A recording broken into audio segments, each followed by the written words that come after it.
care about the ending of Elden Ring? No, not really. Elden Ring is a journey. That's like the journey kind of game. There's nothing wrong with that. Like, I think people are just sometimes unwilling to be like, I played Elden Ring for the fucking game. Not, Like, I'll be honest, I don't know what the fuck was the hand shit was about. I don't know what all this shit was going on. Do you remember the fucking hand? Oh, the hand monster? No, there was just a hand. That was like the main, like, fucking, like, religion or some shit in this game. You should know. You put how many hours into this game? Wait. Reminds me. Hand of Millennia. This is like the fucking religion, bro. Yeah, I remember the hand monster. No, not the finger creeper. What is the law behind all the hand and finger themes? Yeah, there's like loads of lore behind hands, and you know when you're in the room with all the dead people. Yeah. There's a giant fucking hand in that room that you can like interact with. Oh yeah. Yeah, like look. If you love that and that's your shit, you're gonna love it. But let's not pretend that 95% of players they don't even second guess. Oh, like, you got into the story of Elden Ring, right? Did I? I mean, I'm pretty sure in your own words, you said on like your when you talked about Elden Ring, you're like the world building. Yeah. World build. I thought the fucking world was sick. Oh no, it was all of this like kind of. It was very not Tolkien. It was very George R.R. Martin, which I really enjoy his world building. I don't pretend to know what the fuck the story's about. Yeah. But I love the world. Like, the world was awesome. And I think you don't need to understand what's happening to appreciate the world. Yeah. I just see, like, all the kind of things that look fucking cool. All the characters who talk to me are fucking cool. Like, I just loved that. Yeah. But, like, I didn't understand what the story was. Like, the story was fucking complicated. And the video that tries to explain the story, I don't know if you've seen it. It's fucking long. I mean, that's all Miyazaki games. Yeah. But obviously, this is like a team up between George R.R. Martin and Miyazaki. So it's extra complicated, I feel like, because George R.R. Martin loves his fucking intense world building. Yeah. I mean, like, I don't want to romance it. Just getting that jab in there. I don't want to romance. You don't want to romance Marika? I don't want to fucking romance. I did go the romance route, actually. There's a romance route in Elden Ring? There is a romance route. Yeah, kind of. What? Kind of. Well, because you have no maidens. You have no maidens. Oh, that's what that means. You could get maidens. Okay. Yeah. I burned it all down. Which is the ending that everyone hates because it's literally just chaos ending. Oh, shit. Chaos. In my route, I got married. Hell yeah. This motherfucking guy, bro. I'm like, we're playing chess. He's like, we married again. I'm like, what? It's chess, brother. What do you mean you married? Give me more romance options and I'm going to fucking take it, man. I guess it's, different strokes for different folks. Yeah. And Gaunt likes to stroke. Gaunt likes to get stroked. What can I say? I'm a man who knows what I want. He wants his waifus, bro. It is. I mean, you even in Elden Ring, there are, you can...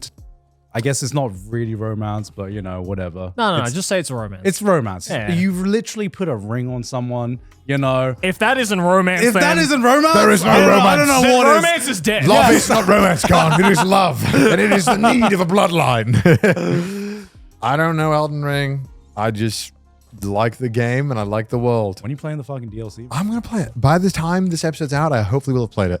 You hopefully would have played it? Hopefully we'll have played it. No promises. Yeah.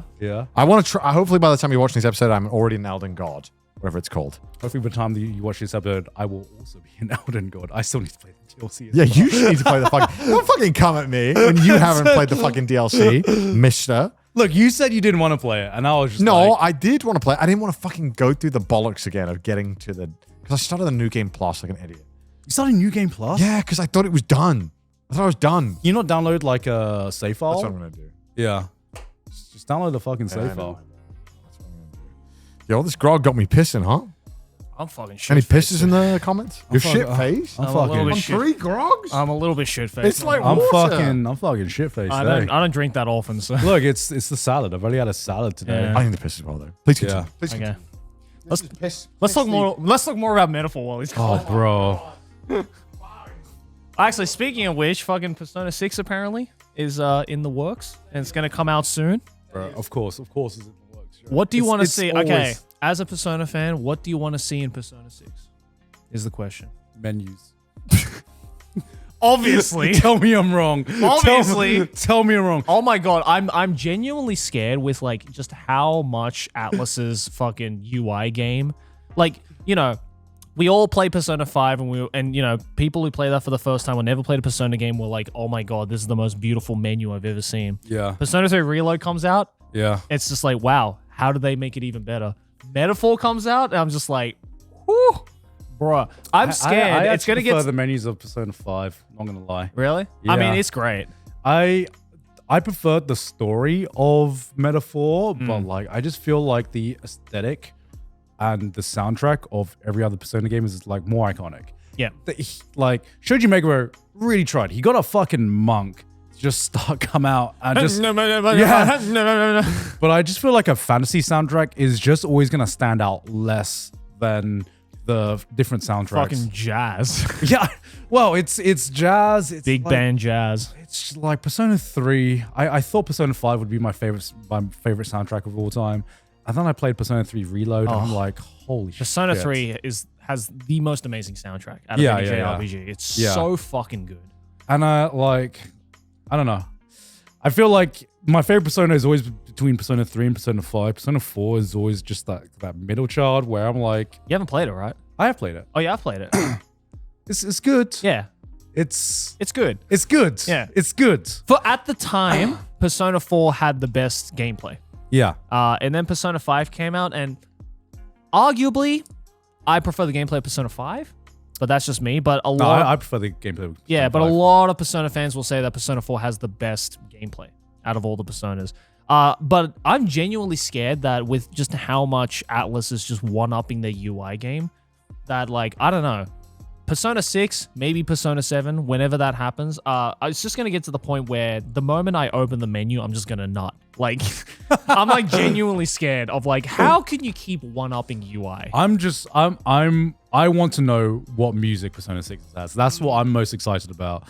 It's like, I give less of a shit about the story and characters than I do about what kind of like soundtrack is going to be. Because it was so weird because I was playing Persona 3 Reload earlier this year, and it's rare that I have this moment where I'm experiencing something. Have you ever experienced something and you know you're going to get nostalgic over this even though you're experiencing it right then and there? I get it. I was just like, walking through some of the Persona 3 Reload. It's the nighttime track. Oh, what's the nighttime track called? Which one? While you're in the city? Yeah, while you're in the city. Persona 3 nighttime track. I've never felt like I get nostalgic the first time playing something. Color Unite. Color Unite. Oh my God. What a banger. Oh, yeah, I fucking love this track. You've never had that? No. I am definitely going to feel that with Last Surprise from Persona 5. The Battlefield. Yeah. Like, I've probably heard that song. You know, you do one playthrough of Persona and you probably hear that track, I'd say 500 to 1,000 times. Yeah. And like, sometimes it doesn't get old. Sometimes you experience something and you're like, I know this is going to be an out-of-pocket line, but sometimes you just feel your brain chemistry changing as you're experiencing the thing. And you're like, damn, I'm going to remember this. This is. I never thought I'd appreciate game music as much as I do now. Yeah, I remember hearing Color of the Night. Have you ever done this in a video game, where you're playing it, you're doing gamer moments, and then maybe a song comes on, or you climb up to the top of a mountain, and you just see like this landscape, and you're just like, you just for a moment, you're just like, damn. You stop playing the game, and you just like. You're just like... I got goblin brain. I've never done that. No. I had that with when the first time I played Mario 64 as a kid. Yeah. And I heard Jolly Roger Bay. I had to put the controller down. I was like, what am I listening to right now? What is this beautiful piece of music? Fuck, I wish I didn't have goblin brain. That and the Donkey Kong Country 2, the water level. Okay, Donkey Kong Country 2 water level. You didn't have that when you played Elden Ring and you got to the Royal City and you walk into that fucking corridor? I think maybe I did. I was like, that's fucking sick. But I didn't like sit there and go like, whoa. I just went like, all right, that's fucking sick. Let's go. Let's go. Let's get in there. Let's get in there, lads. No. That's the boops and beeps, man, we know and love. That was such an amazing moment. You see like the fucking spear coming out and just like the fucking city landscape looks beautiful and you're like, damn, what did I just fucking enter right now, man? For real. Bro, fucking, I don't know. Those moments for me in gaming are like some of the most like magical moments. What's a one piece of video? I want to know from you, Connor, because you're a beeps and boops man. Yep. What's a one piece of video game music in your entire life where you're like, I'll probably remember that track for the rest of my life? There isn't one. Not a single one. Not even from your childhood. No. Where you're like, you just hear the track and you're like, I remember playing this game. I remember like my life at that point. Nothing? Damn, bro. All right. Head empty. Head empty. All right. What is one gaming moment that you will remember, preferably from a single player game? What is? Well, that's your first. Not shouting slurs in your COD zone, in your COD fucking lobbies. All right. What's one single player gaming moment? For me, and you'll appreciate this because you've just finished the game in Final Fantasy VI, that final Kefka fight. For me, will live on. For one, that is one of the greatest pieces also of fucking hard. Hard as shit. I died so many times as a kid trying to beat Kefka at the end, but the piece of music that plays, Dancing Mad, you beat it first time? First time. Damn, good shit. But the first time you encounter that final Kefka fight and that track that plays throughout the entire boss fight is one of the most fucking eye-opening gaming experiences I've ever had. I was like, oh my god, this is peak gaming for me. Nothing will be better than this. No, nothing. And to this day, Got nothing. No, nothing. You must have something. I think it's the booze. Head empty. No. Are you drinking all three? Yeah, it's no alcohol. I don't know. I can't think of anything. You don't This have is like being on the spot, bro. When you ask your friend, like, what's your favorite film? And they're like, what's your hobby? They're like, I got nothing. They're like, you got no hobby. And they're like, I can name like 10 moments. You don't have a magical gaming moment that is just like, fuck, that's cool as shit. First time I fucking fought I'm Mewtwo. sure there is, but like, I don't think there's one that pops to my head as being like worthy of that. The first time you heard fucking Halo? Oh. I don't remember the first time I heard Halo. Oh my God. The reason why Halo sticks in my head is because I heard it so many times. You know what I mean? Like, because you keep hearing it. First time, another one for me is the first time I fought Rayquaza in Pokemon Emerald. Oh. That shit blew my mind. shit. I was like, fucking, God knows how old I was, 10. No, first time in like Lugia Ho-Oh. Lugia That's Ho-Oh. pretty fucking high. First time. I don't remember it though, but I know that I can like, it's like a crumb of like a strand of Dude, feeling. I remember where I was when I first Yeah. fought Lugia and Ho-Oh. I was at my grandma's house. Fuck, I don't remember this. Bro, I remember like playing Pokemon Gold Silver and just like you beat like the Elite Four. Yeah. And then you meet yourself. Oh your my- past self. on Red? Holy Yeah. Red. Yeah. You meet Red and you're like, On no Mount, and fucking way. the song that plays when Yeah, you find yeah. him on Mount Silver and Yeah, you yeah, yeah. encounter the level 88 Okay, Pikachu. I mean, It's Red just is like, epic. Red is epic. yeah. kids will never I understand. remember I was playing Pokemon Mystery Dungeon and I fucking killed Mewtwo and that broke my fucking heart. And then I had to go and redo the whole fucking dungeon again to floor 100 to find Mewtwo and catch him. That fucking sucked. Yeah. And like, why did I give a fuck? Because I catch him, to move on to the next game? Pretty much, Because yeah. by that point, you're already end game, you know? You've already finished the game. True. Yeah. Bastards. Fire. Bastards. Fire moments. What's the most progress on a game that you've lost? Ooh, that's a My great little brother question. deleted my Pokemon save. Yeah, I think it was No fucking way. Are you think- serious? I think it was a thought- Pokemon save for me You as don't well. got this problem, man. You Yeah, don't got this. no. You don't got this. You don't have the only- sibling problem. Only child problem, bro.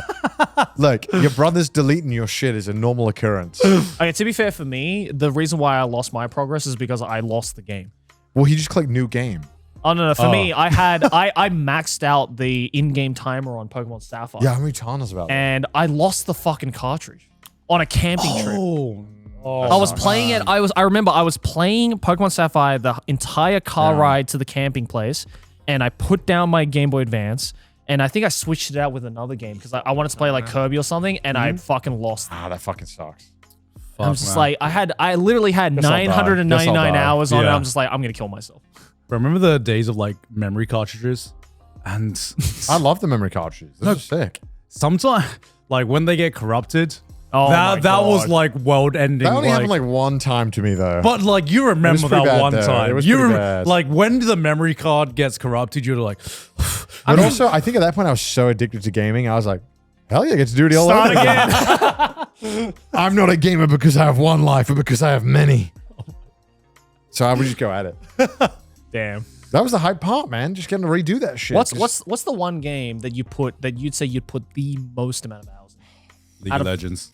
Yeah, League of Legends. I probably got like 3K hours in League. It's sad to me that I know the exact answer. I got like, That it's I genuinely think I have like 2K plus hours in League. Yeah. Or like maybe 3. It could be like 3K. But like, okay. Let's give a real answer. Yeah. Because like, no, it's all like Modern Warfare for me or some shit.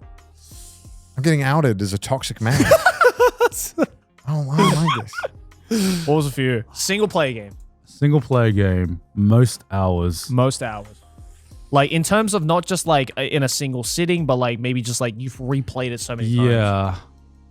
Probably. For me, it'd be Pokemon Ruby Sapphire. Probably Tales of Symphonia. Really? Yeah, I replayed that 3 times. Holy shit. Fuck. I think maybe 4 times. But I didn't have. Does it have that much replay value? Because I've beat it once. It doesn't, looking back. We all do things like that. I was just. That was close. Like I had a very specific thing of what I was looking for in a JRPG, and at the time of release, Tales of Symphonia was the only thing that clicked every box. Right. The JRPG. Oh, it's a fire game. Huh? It's a fire game. Great story. It had most importantly, no random encounters and a real-time battle system. Yeah. And back then, with English releases of JRPGs, we got fucking nothing. Yeah. That was the only thing. So I just I finished the game, replayed it again. I'm waiting for the next Tale series to come out. Next one was Zestiria, right? Vesperia. Oh, Vesperia. Vesperia was fucking fantastic. Yeah. But yeah, aside from that, not much. Fair enough. Aside from League of Legends. We don't want to talk about League. We can't get into League. We can't do this. We've done it one too many times. Yeah.